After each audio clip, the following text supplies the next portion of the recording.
To whom it may concern, I'm sorry if this sounds weird. I'll try to get a better mic for future videos on this channel, but bear with me for this one, okay? Right, so let's condense this bitch. Channel Awesome, previously known as That Guy with the Glasses, is a video conglomerate website started by Doug Nostalgia Critic Walker alongside his brother Rob, current company CEO Mike MacLeod and Mike Ellis in 2008. The site was started because the videos hosted there, thanks to Blip, would not be fucked in the ass by the same copyright claiming system that YouTube had and still kind of has, it turns out.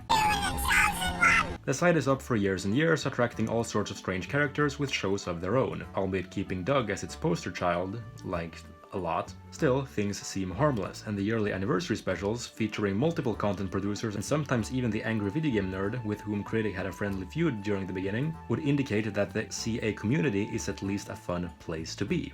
However, after the third and final movie in a series of minus-budget anniversary films, things got weird. Beloved content creator Noah Spoonie Antweiler starts making inappropriate comments on Twitter, mainly blaming his bipolar 2 issues, so I won't be too harsh, I guess.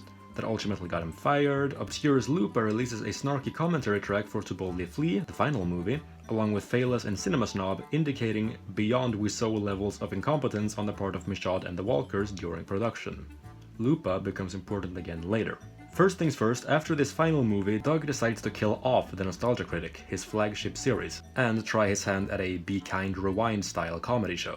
This backfires miserably, and his bombastic self-indulgent send-off is rendered null and void because he's forced to bring NC back to the site. CA loses money, I guess, so they crowdfund $90,000 for a shitty game show filmed in a hangar, studio, which looks like shit because, well, the money probably had to be spent on other bills. They take their sweet time, don't produce as many episodes as promised, and Indiegogo even started investigating them at one point. The aforementioned Lupa is dropped from the site in 2014 for not being fast enough to answer a Skype call from MacLeod and Rob Walker.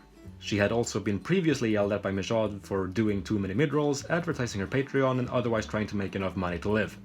Phaelus, Owen Citizen, and I believe Lindsay Ellis, the OG Nostalgia chick, leave shortly after, not receiving nearly the same send-off as Noah, Amarape, Jesu Otaku, Antweiler. Alright, I wasn't gonna be harsh, sorry.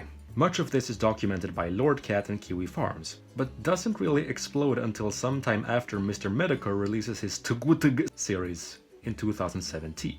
Watch that if you please, I'm gonna fast forward a bit to 2018 myself. In March of 2018, a massive thread on Twitter starts, where CA content producers like That Dude in the Suede, Lupa, Linkara, the recently departed Mars Girl and others share their experiences as producers for the website, and especially as actors on Doug Walker's so-called sets. Let's just say that salaries and water bottles were not involved.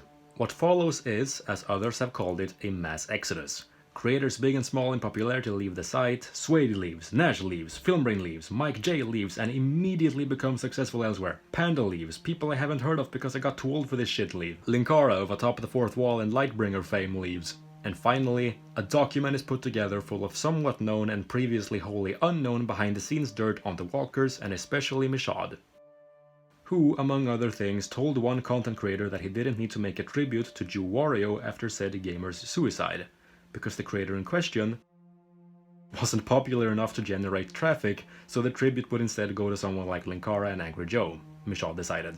Angry Joe being the guy whose own Jew Wario tribute had quite a bit of ads on it, but moving on. There's also the aforementioned Mike Ellis, who would sexually harass the likes of Sean Faus and the head of HR, Holly Brown, who worked her ass off every day of the year, bar once, which is of course the one she basically got fired for. Her situation with Ellis got so bad, she had to be brought to a safe house guarded by the likes of Doug and Rob carrying baseball bats, a sword, and a can of pepper spray, which Doug promptly tested on the kitchen sink. All of this is alleged, by the way. Despite MacLeod's track record, there's not too much proof. We'll get back to people like Jew Wario in a while, but first a question. How are Channel Awesome going to respond to the bad publicity that's presently getting even the biggest Tugwutug fanboys to open their fucking eyes an inordinate amount? Simple. Write a zero-assed apology that basically boils down to "We're sorry you felt that way, and also we'll ignore those of you who are being too mean, so your criticisms don't count."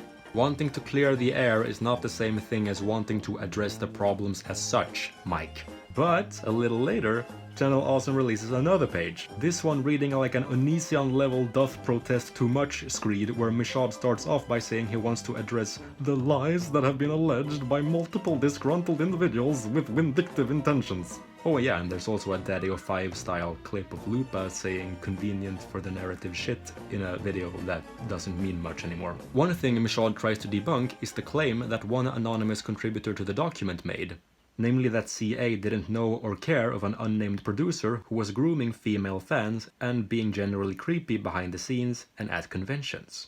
There has been much speculation about who this producer was, given the clues present in the document, among them the fact that the producer in question was in fact fired from CA at some point and had been there for a while.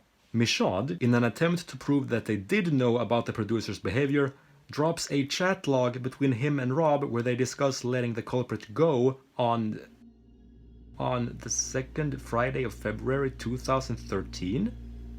Wait, that's the day Juwario left the site, and those two convenient pixels just outside the redacted bit seem to make the letter... Oh no. Could this be true? That the groomer was the one that unequivocally the fewest people suspected?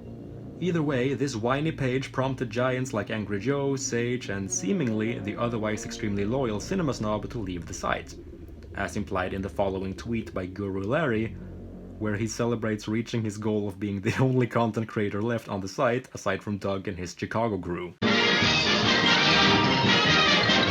Yes, what fun. That's all I got so far. If something else happens while I edit, that's for another time. And if I missed something important, let me know. Hopefully you people with lives are now also caught up in the change the channel debacle. Okay, bye! That is totally sexual harassment, and you are so fired!